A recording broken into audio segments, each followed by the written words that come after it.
ಅಕ್ಷಯಂ ಕರ್ಮ ಯಸ್ಮಿನ್ ಪರೇ ಸ್ವರ್ಪಿತಂ ಪ್ರಕ್ಷಯಂ ಯಾಂತಿ ದುಃಖಾನಿ ಯನ್ನಾಮತಃ ಅಕ್ಷರೋ ಯೋ ಅಜರಃ ಸರ್ವದೈವಾಮೃತಃ ಕುಕ್ಷಿಗಂ ಯಸ್ಯ ವಿಶ್ವಂ ಸದಾಜಾದಿಕಂ ಪ್ರೀಣಯಾಮೋ ವಾಸುದೇವಂ ದೇವತಾಮಂಡಲಾಖಂಡಮಂಡಾನಂ.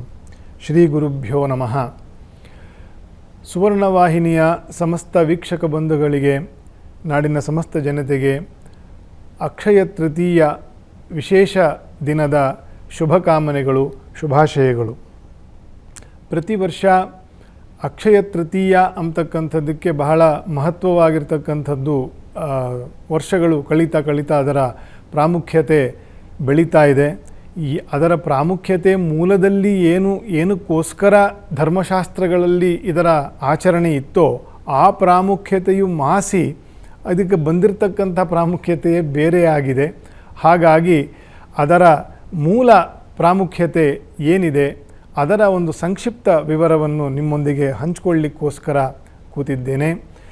ಇಂದು ಈ ಮುಹೂರ್ತಗಳ ಸಮಯಗಳು ಅಂತಂತ ಹೇಳ್ತಾರೆ. ಅಂದರೆ ಮಾರ್ಚ್ 14ನೇ ತಾರೀಕಿಂದ ಜೂನ್ 14ನೇ ತಾರೀಕುವರೆಗೂ, ಅಂದರೆ ದಕ್ಷಿಣಾಯಣ ಪುಣ್ಯಕಾಲ ಬರೋವರೆಗೂ ಮುಹೂರ್ತಗಳು, ಅಂದರೆ ಮದುವೆಗೆ, ಮುಖ್ಯವಾಗಿ ಗೃಹ ಪ್ರವೇಶಕ್ಕೆ ಇತ್ಯಾದಿ ಮುಖ್ಯ ಕೆಲಸಗಳಿಗೆ ಮುಹೂರ್ತಗಳು ಬೇಕು. ಹಾಗಾಗಿ ಮುಹೂರ್ತಗಳ ರಾಜ ಅಕ್ಷಯ ತೃತೀಯ ಅಂತಂತ. ಇದಲ್ಲದೆ ಯುಗಾದಿ ಪರ್ವದ ಒಂದು ಮುಹೂರ್ತ ಇದೆ, ಅಕ್ಷಯ ತೃತೀಯದ ಮಹಾಮುಹೂರ್ತ ಇದೆ. ಇದಾದ ಮೇಲೆ ನವರಾತ್ರಿಯ ಕಳೆದ ಮಾರನೇ ದಿನ ವಿಜಯದಶಮಿಯಲ್ಲಿ ಒಂದು ಮುಹೂರ್ತ ಇದೆ. ಅದಾದ ಮೇಲೆ ಕಾರ್ತಿಕ ಮಾಸದ ಶುಕ್ಲ ಪ್ರತಿಪದೆ ಮೊದಲನೇ ದಿನ, ಅದು ಒಂದು ಅರ್ಧ ಮುಹೂರ್ತ ಇದೆ, ಅರ್ಧ ದಿನಕ್ಕೆ ಇರತಕ್ಕಂಥದ್ದು. ಹಾಗಾಗಿ ಇದನ್ನು ಧರ್ಮಶಾಸ್ತ್ರಗಳಲ್ಲಿ ಅಥವಾ ವಾಡಿಕೆಯಂತೆ 3.5 ಮುಹೂರ್ತಗಳು ವಿಶೇಷವಾಗಿರ್ತಕ್ಕಂಥದ್ದು. ಅದರಲ್ಲಿ ಅಕ್ಷಯ ತೃತೀಯ ಬಹಳ ರಾಜನಂತೆ ವೈಶಿಷ್ಟ್ಯತೆಯನ್ನು ಪಡೆದಿರ್ತಕ್ಕಂಥದ್ದು ಅಂತಂತ. ಯಾಕೆ ಈ ಅಕ್ಷಯ ತೃತೀಯವು ನಮಗೆ ವಿಶೇಷ ಅಂತಂತಂದರೆ, ಅನಾದಿ ಕಾಲದಿಂದ ಈ ಅಕ್ಷಯ ತೃತೀಯ ದಿನದಂದು ತ್ರೇತಾಯುಗದ ಆರಂಭವಾಯಿತು ಅಂತಂತ ಪುರಾಣಗಳು ನಮಗೆ ವೇದವ್ಯಾಸರಿಂದ ಹೇಳಲ್ಪಟ್ಟಿದೆ. ಹಾಗಾಗಿ ನಾವು ಹೇಗೆ ಚೈತ್ರ ಮಾಸದಲ್ಲಿ ಪಾಡ್ಯದಿಂದ ಈ ಹೊಸ ವರ್ಷವನ್ನು ನಾವು ಆರಂಭ ಮಾಡ್ತೀವೋ, ಏಪ್ರಿಲ್ 14ರಿಂದ ಹೇಗೆ ಸೌರ ಮಾಸವನ್ನು ಆರಂಭ ಮಾಡ್ತೀವೋ, ಹಾಗೆ ತ್ರೇತಾಯುಗದಲ್ಲಿ ಅಕ್ಷಯ ತೃತೀಯದಂದು, ಅಂದರೆ ವೈಶಾಖ ಮಾಸದ 3ನೇ ದಿನ ಅಂದು ವರ್ಷದ ಆರಂಭವನ್ನು ಮಾಡ್ತಕ್ಕಂಥದ್ದು ಅಥವಾ ಯುಗದ ಆರಂಭ ಆಗ್ತಕ್ಕಂಥದ್ದು ಅಂತಂತ. ಇದು ಅನಾದಿ ಕಾಲದ ಅಥವಾ ಹಿಂದಿನ ಯುಗದ ಮಹಿಮೆ. ಆಗಿಂದ ಇದರ ಒಂದು ವಿಶೇಷವು ಬೆಳೆದುಕೊಂಡು ಬಂದಿರತಕ್ಕಂಥದ್ದು. ಈ ಅಕ್ಷಯ ತೃತೀಯ ಇನ್ನೂ ಒಂದು ಕಾರಣಕ್ಕೆ ಬಹಳ ಮಹತ್ವವನ್ನು ಪಡ್ಕೊಂಡಿತ್ತು ಧರ್ಮಶಾಸ್ತ್ರಗಳಲ್ಲಿ, ಅದರಿಂದ ಆಚರಣೆಗಳಲ್ಲಿ. ಹಿಂದೊಮ್ಮೆ ಇಂದ್ರನು ಬಲೀಂದ್ರನ ಕಾಲದಲ್ಲಿ, ಅಂದರೆ ಪ್ರಹ್ಲಾದನ ಮೊಮ್ಮಗ ಬಲೀಂದ್ರನ ಕಾಲದಲ್ಲಿ ಒಂದು ದೇವಾಸುರರ ಒಂದು ನಡುವೆ ಯುದ್ಧದಲ್ಲಿ ಬಲೀಂದ್ರನ ಕೈ ಮೇಲಾಗಿ ಅವನು ಪಾತಾಳ ಲೋಕವನ್ನು ಮಾತ್ರ ಆಳಬೇಕಾಗಿತ್ತು ವಿಷ್ಣುವಿನ ವರದಿಂದ. ಆದರೆ ಅವನು ಭೂಮಿಯನ್ನು, ಸ್ವರ್ಗವನ್ನು ಕೂಡ ಜಯಿಸಿದ್ದ ಇಂದ್ರನ ದೇವತೆಗಳ ಮೇಲೆ. ಹಾಗಾಗಿ ಇಂದ್ರನು ಖಿನ್ನತೆಯಿಂದ ಬಳಲ್ತಾ ಇದ್ದ, ಅಂದರೆ ಬೇಸರದಿಂದ ಇದ್ದ ಕಾಲದಲ್ಲಿ ದೇವಗುರುವಾಗಿರ್ತಕ್ಕಂತಹ ಬೃಹಸ್ಪತ್ಯಾಚಾರ್ಯನು ಈ ಅಕ್ಷಯ ತೃತೀಯದಂದು ನೀನು ವಿಶೇಷವಾಗಿರ್ತಕ್ಕಂಥ ಒಂದು ವ್ರತ ಮಾಡಿ ವಿಷ್ಣುವನ್ನು ಆರಾಧಿಸು, ಅದಕ್ಕೆ ಬೇಕಾಗಿರ್ತಕ್ಕಂತಹ ಕೆಲವೊಂದು ಒಂದು ವ್ರತವನ್ನು ಅವತ್ತಿನ ದಿನ ಯಜ್ಞದ ಮೂಲಕ ಅದನ್ನು ವಿಷ್ಣುವನ್ನು ತೃಪ್ತಿಪಡಿಸು, ವರವನ್ನು ಕೇಳು ಅಂತಂತ ಒಂದು ವ್ರತವನ್ನು ಮಾಡಿಸ್ತಾರೆ ಅಕ್ಷಯ ತೃತೀಯದ ದಿನ. ಆ ಪೂಜೆ, ಆ ಯಜ್ಞದಿಂದ ಸಂಪನ್ನಗೊಂಡ ನಂತರ ವಿಷ್ಣುವು ಪ್ರಸನ್ನನಾಗಿ ಇಂದ್ರನಿಗೆ ವಿಶೇಷವಾಗಿರತಕ್ಕಂತಹ ಅನುಗ್ರಹವನ್ನು ಮಾಡಿದ ದಿನ.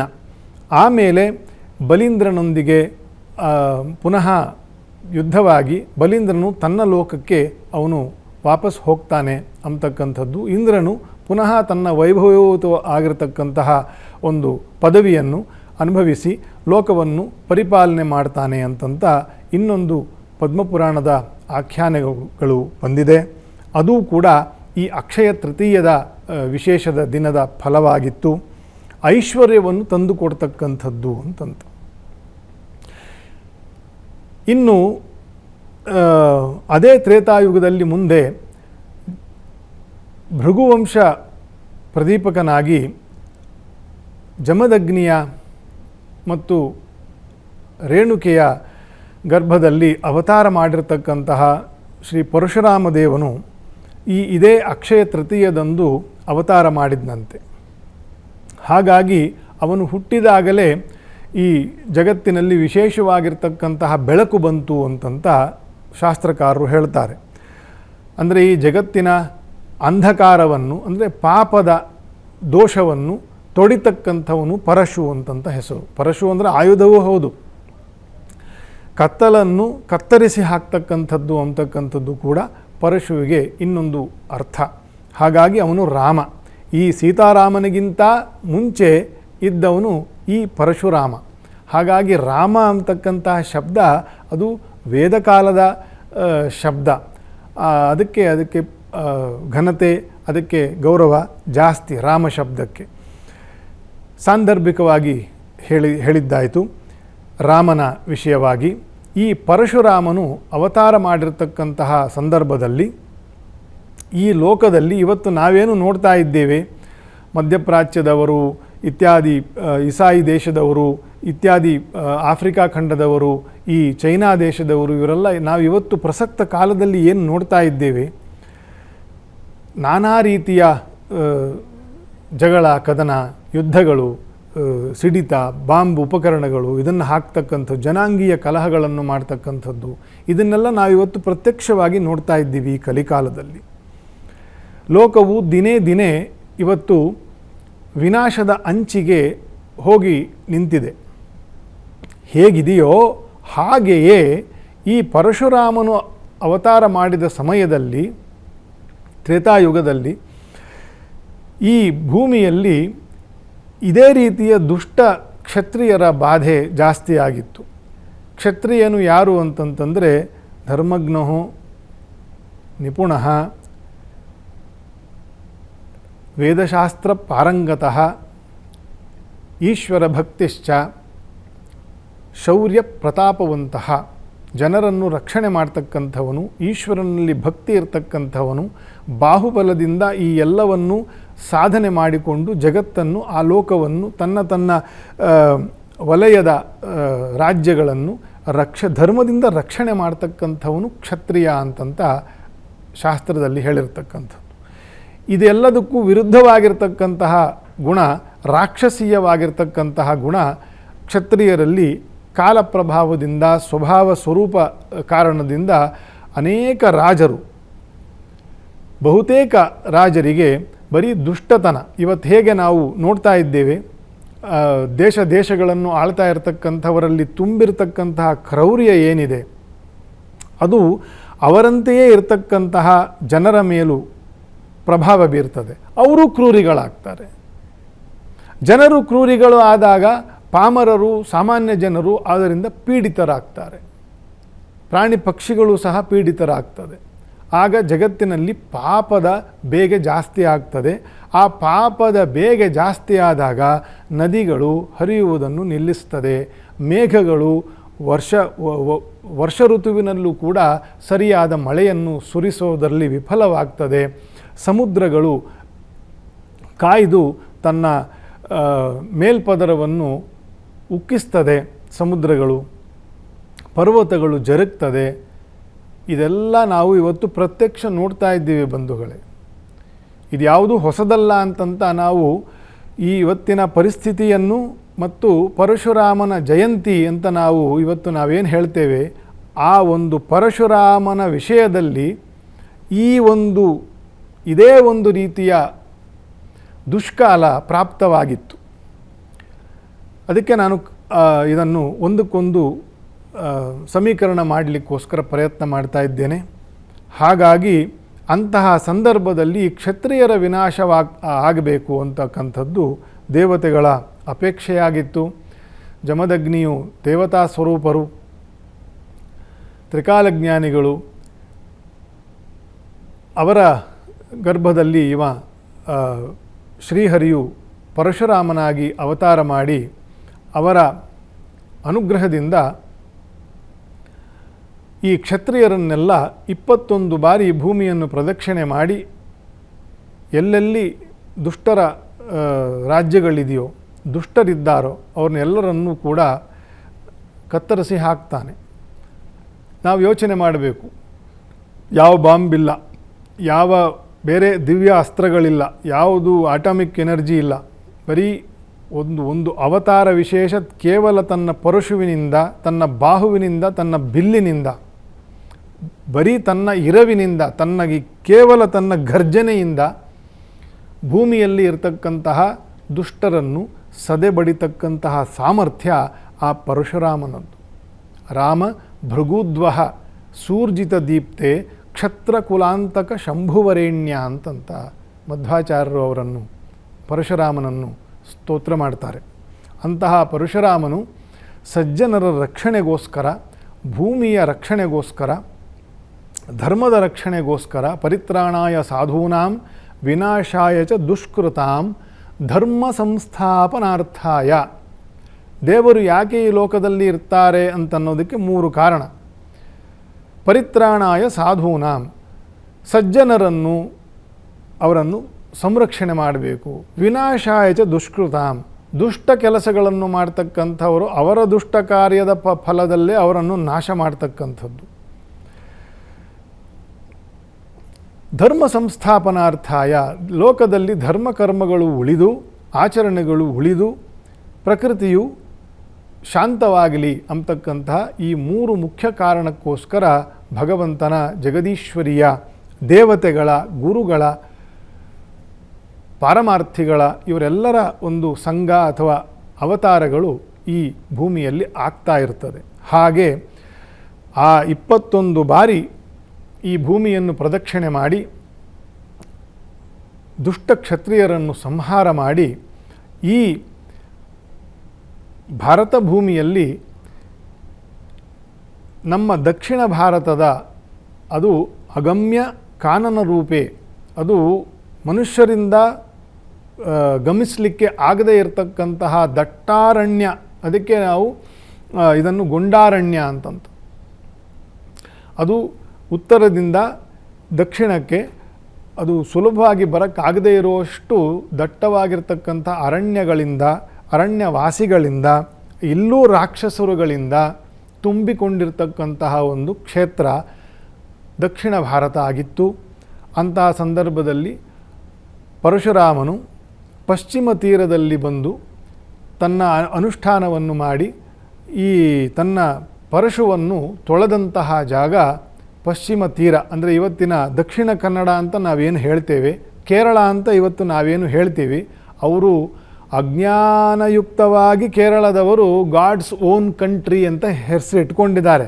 ಆದರೆ ನಿಜಕ್ಕೂ ಸರಿಯಾದ ಹೆಸರಿಟ್ಟಿದ್ದಾರೆ ಕೇರಳದವರು. It is really God's own country and the god is Parashurama for Kerala.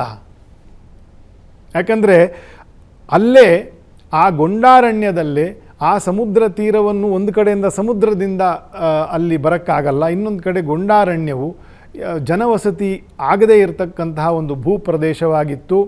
ಹಾಗಾಗಿ ಪರಶುರಾಮನು ಅಲ್ಲಿಯ ಕಾನನ ನಿವಾಸಿಗಳ ಅನುಕೂಲಕ್ಕೋಸ್ಕರ ಒಂದು ಅನುಷ್ಠಾನ ಮಾಡಿ ಸಮುದ್ರದಿಂದ ಭೂಮಿಯನ್ನು ಮಹಾ ಪರ್ವತ ಮತ್ತು ಕಾನನಗಳಿಂದ ಈ ವಾಸ ಮಾಡ್ತಕ್ಕಂಥ ಭೂಮಿಯನ್ನು ತನ್ನ ಪರಶುವಿನಿಂದ ಬೇರ್ಪಡಿಸಿ, ನಾನು ಆದಷ್ಟು ಸಂಕ್ಷಿಪ್ತವಾಗಿ ಹೇಳ್ತಾ ಇದ್ದೇನೆ, ಇದರ ಕಥಾನಕ ಅಂತಕ್ಕಂತಹ ಶೈಲಿ ಬೇರೆ ಇದೆ, ಅದರ ಮುಖ್ಯ ಅಂಶಗಳನ್ನು ಹೇಳಲಿಕ್ಕೆ ಇಲ್ಲಿ ಪ್ರಯತ್ನ ಮಾಡ್ತಾ ಇದ್ದೇನೆ. ಹಾಗಾಗಿ ದಯಮಾಡಿ ತಾಳ್ಮೆಯಿಂದ ಇದನ್ನು ವಿಚಾರ ಮಾಡಬೇಕು. ಅಂತಹ ನಾಡನ್ನು ವಾಸಯೋಗ್ಯವಾಗಿರ್ತಕ್ಕಂತಹ ನಾಡನ್ನಾಗಿ ಮಾಡಿ ಅಲ್ಲಿನ ಜನಗಳಿಗೆ ಅದನ್ನು ಕೊಟ್ಟು ಅಲ್ಲಿನ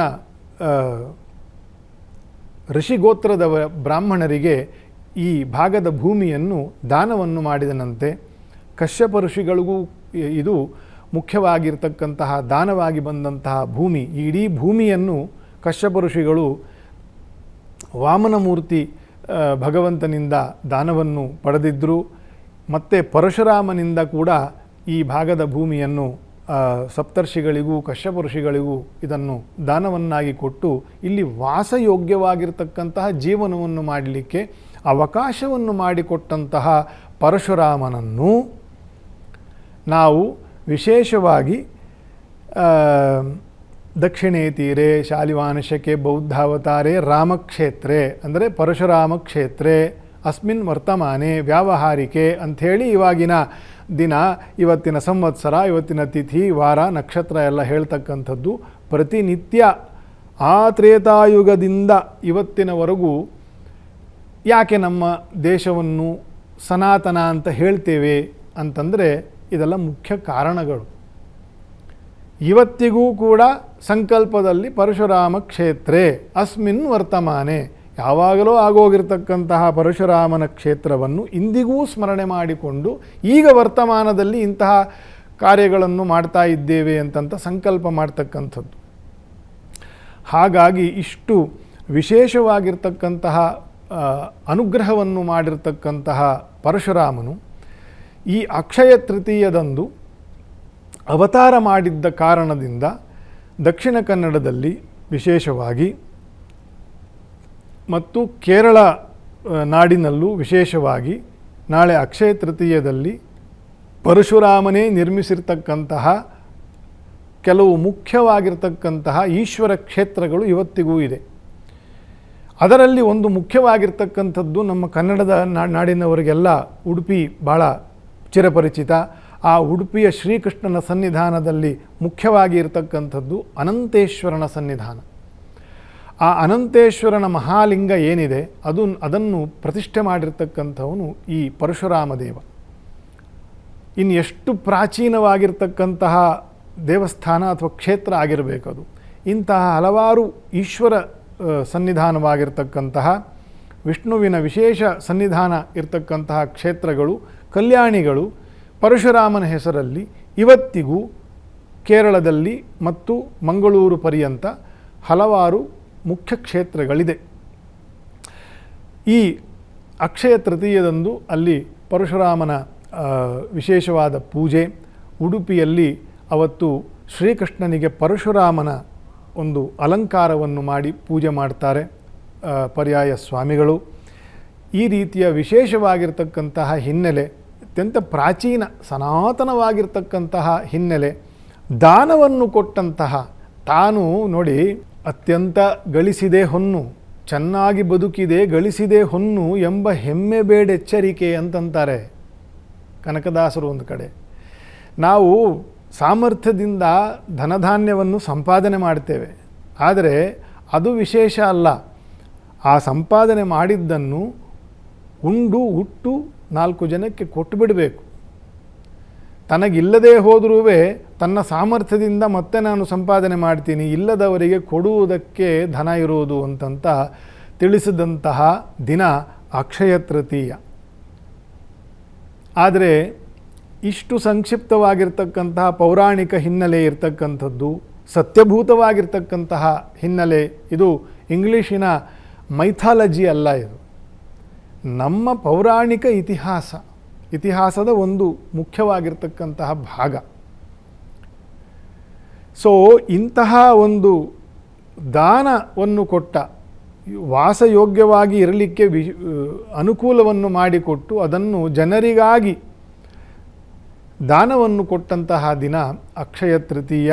ಹಾಗಾಗಿ ದೇವರು ಮತ್ತು ದೇವತೆಗಳು ಈ ಅಕ್ಷಯ ತೃತೀಯವನ್ನು ಯಾರು ವಿಶೇಷವಾಗಿರ್ತಕ್ಕಂತಹ ಈ ದಿನದಲ್ಲಿ ನದಿ, ತಟಾಕ, ತೀರ್ಥಗಳು, ಸಮುದ್ರ 3 ಕೂಟಗಳು ಸೇರ್ತಕ್ಕಂತಹ ಜಾಗದಲ್ಲಿ ಸ್ನಾನ, ಅಲ್ಲಿ ಜಪ, ಅಲ್ಲಿ ಗೋವುಗಳು ಬ್ರಾಹ್ಮಣರಿಗೆ ದಾನ ಮಾಡ್ತಕ್ಕಂಥದ್ದು, ಯಥೇಷ್ಟವಾಗಿರ್ತಕ್ಕಂತಹ ಅನ್ನದಾನಗಳನ್ನು ಯಾರು ನಡೆಸ್ತಾರೆ ಈ ದಿನದಲ್ಲಿ ಅವರು ಅಕ್ಷಯವಾಗಿರ್ತಕ್ಕಂತಹ ಪುಣ್ಯವನ್ನು ಪಡೀತಾರೆ. ಅಕ್ಷಯವಾಗಿರ್ತಕ್ಕಂತಹ ಲೋಕವನ್ನು ಕೂಡ ಶರೀರ ಅವಸಾನದ ನಂತರ ಪಡಿತಾರೆ ಅಂತಕ್ಕಂಥದ್ದು ಒಂದು ವರವಾಗಿದೆ. ಇದರ ಹಿನ್ನೆಲೆ ನಾವಿವತ್ತೇನು ಮಾಡಿದ್ದೇವೆ? ಅಕ್ಷಯ ತೃತೀಯ ಚಿನ್ನ ಕೊಳ್ಳುವುದು. ಅವತ್ತು ಒಂದು ಔನ್ಸ್ ಚಿನ್ನ ಕೊಂಡುಕೊಂಡ್ರೂ ಅದು ಯಾವತ್ತೂ 100 kg ತನಕ ಆಗುತ್ತೆ ಅಂತಕ್ಕಂಥದ್ದು. ಅಂದರೆ ಇವತ್ತು ಏನು ಚಿನ್ನ ತಗೊಳ್ತೀವಿ ಅದು ಬೆಳೀತಾನೇ ಇರುತ್ತೆ ಅಂತಕ್ಕಂತಹ ಮೂಢತನದಲ್ಲಿ, ವ್ಯಾಪಾರ ವ್ಯವಹಾರದ ಕ್ಷುದ್ರ ಕಾಮನೆಗಳಲ್ಲಿ ಈ ಅಕ್ಷಯ ತೃತೀಯವನ್ನು ಈ ಆಧುನಿಕ ಕಲಿ ಸಮಾಜ ತಂದು ಇಟ್ಟಿದೆ. ಯಾಕೆ ಕಲಿ ಸಮಾಜ? ಭಾಗವತದಲ್ಲಿ ಹೇಳ್ತಾರೆ, ಕಲಿಯೋ ವಸಂತಿ ಸ್ವರ್ಣಃ ಸ್ಥೇಯಃ. ಸುವರ್ಣದಲ್ಲಿ ಅಂದರೆ ಚಿನ್ನದ ಆಸೆ ಯಾರ್ಯಾರಿಗಿರ್ತದೆ, ಕದಿಯುವ ಆಸೆ ಯಾರ್ಯಾರಿಗೆ ಇರ್ತದೆ, ಜೂಜಾಡುವ ಆಸೆ ಯಾರ್ಯಾರಿಗೆ ಇರ್ತದೆ, ಭೂಮಿಯ ಮೇಲೆ ಅತಿಕ್ರಮಣ ಮಾಡಿಕೊಳ್ತಕ್ಕಂತಹ ಆಸೆ ಯಾರ್ಯಾರಿಗೆ ಇರ್ತದೆ, ಎಲ್ಲರ ಮೇಲೂ ಕೂಡ ಕಲಿಯ ಪ್ರಭಾವ ಇರ್ತದೆ ಅಂತಂತ ಈ ಕಲಿಗೆ ಜಾಗವನ್ನು ಕೊಟ್ಟಿರ್ತಕ್ಕಂತಹ, ಎಲ್ಲೆಲ್ಲಿ ನೀನು ವಾಸ ಮಾಡಬಹುದು ಅಂತನ್ನೋ ಅನೇಕ ವಾಸಗಳಲ್ಲಿ ಈ ಚಿನ್ನವೂ ಒಂದು. ಮನಸ್ಸು ಯಾವಾಗ ಚಿನ್ನದಲ್ಲಿ ಹೋಗಿ ಕೂತ್ಕೊಳ್ತದೆ ಅಕ್ಷಯ ತೃತೀಯದಂದು, ಅಲ್ಲಿ ಪರಶುರಾಮನು ಗಾಯಬಾಗ್ತಾನಲ್ಲ. ಭಗವಂತನ ಪ್ರೀತ್ಯರ್ಥವಾಗಿ ಮಾಡಬೇಕಾಗಿರ್ತಕ್ಕಂತಹ ಸತ್ಕರ್ಮಗಳನ್ನು ಮಾಡಿ ಅವತ್ತು ಯಥಾಶಕ್ತಿ ಸುವರ್ಣ ಸಹಿತ ಬೆಳ್ಳಿ, ತಾಮ್ರ, ಹಿತ್ತಾಳೆ ಈ ರೀತಿಯ ಪಾತ್ರೆಗಳನ್ನು, ಕೊಡಪಾನವನ್ನು, ವೈಶಾಖ ಮಾಸ ಆದ್ದರಿಂದ ಕೊಡಪಾನ ನೀರನ್ನು ತುಂಬತಕ್ಕಂತಹ ಕೊಡಪಾನಗಳನ್ನು, ಅಂದರೆ ಅರ್ಧ ಒಡೆದ ಗೋಧಿ ಮತ್ತು ಅಕ್ಕಿ, ಬೆಳ್ತಿಗೆ ಅಕ್ಕಿ ಈ ರೀತಿಯ ಮತ್ತು ದರ್ಭೆ, ತುಂಬ ಬಿಸಿಲಾದ್ದರಿಂದ ಪಾದರಕ್ಷೆ, ಇಂತಹ ದಾನಗಳನ್ನು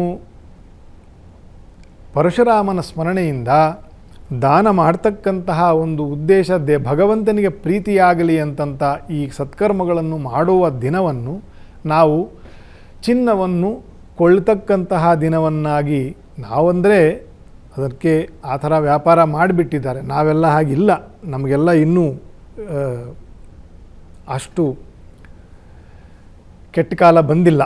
ಆದರೆ ಸಮಾಜದಲ್ಲಿ ಅದನ್ನು ವೈಭವೀಕರಿಸ್ತಕ್ಕಂಥದ್ದು ಏನು ನಡೀತಾ ಇದೆ, ಅದರಿಂದ ಜನರು ಪ್ರಭಾವಿತರಾಗಿ 6,000-7,000 ರೂಪಾಯಿ ಆಗಿರೋ ಗ್ರಾಮ್ ಚಿನ್ನವನ್ನು ಬುಕ್ ಮಾಡಿಕೊಂಡು ಈ ರೀತಿಯೆಲ್ಲ ಅವ್ಯವಸ್ಥೆ ಉಂಟಾಗಿದೆ. ಹಾಗಾಗಿ ನಾವು ಚಿನ್ನ ಕೊಳ್ಳಬಾರದು ಅಂತಂತ ಅಲ್ಲ, ಚಿನ್ನ ಕೊಳ್ಳುವುದಕ್ಕೂ ಅಕ್ಷಯ ತೃತೀಯಕ್ಕೂ ಸಂಬಂಧವಿಲ್ಲ ಅಂತಕ್ಕಂಥದ್ದನ್ನು ನಾವು ತಿಳ್ಕೊಳ್ಬೇಕು. ಇಂತಹ ವಿಶೇಷ ವಸ್ತುಗಳನ್ನು ದಾನ ಮಾಡಬೇಕು ಅಂತಕ್ಕಂತಹ ವಾಕ್ಯವೂ ಕೂಡ ಭವಿಷ್ಯ ಪುರಾಣವು ಹೇಳ್ತದೆ. ಏಷ ಧರ್ಮಘಟೋ ದತ್ತೋ ಬ್ರಹ್ಮ ವಿಷ್ಣು ಶಿವಾತ್ಮಕಃ ಅಸ್ಯ ಪ್ರದಾನಾತ್ ತುಷ್ಯಂತು ಪಿತರೋಥ ಪಿತಾಮಹಾಃ. ಜನ್ಮಾಂತರಗಳಲ್ಲಿ ಇರತಕ್ಕಂತಹ ಪಿತೃಗಳು, ಪಿತೃದೇವತೆಗಳು, ಮಾತೃದೇವತೆಗಳು ಇವರೆಲ್ಲರೂ ಕೂಡ ಈ ಪುಣ್ಯದಿಂದ ಉತ್ತಮವಾಗಿರ್ತಕ್ಕಂಥ ಫಲವನ್ನು ಪಡೀತಾರೆ ಅಂತಕ್ಕಂಥ ಒಂದು ದಾನ ವಿಶೇಷದ ಶ್ಲೋಕವನ್ನು ಕೂಡ ಹೇಳ್ತಾರೆ. ಅದೆಲ್ಲವನ್ನು ನಾವು ನೆನಪಿಟ್ಟುಕೊಂಡು ಇದನ್ನು ಆಚರಣೆ ಮಾಡಬೇಕು.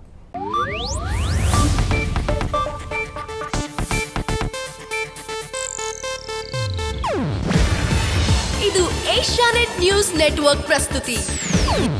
ನೀವು ನೋಡ್ತಿದ್ದೀರಾ ಏಷ್ಯಾನೆಟ್ ಸುವರ್ಣ ನ್ಯೂಸ್.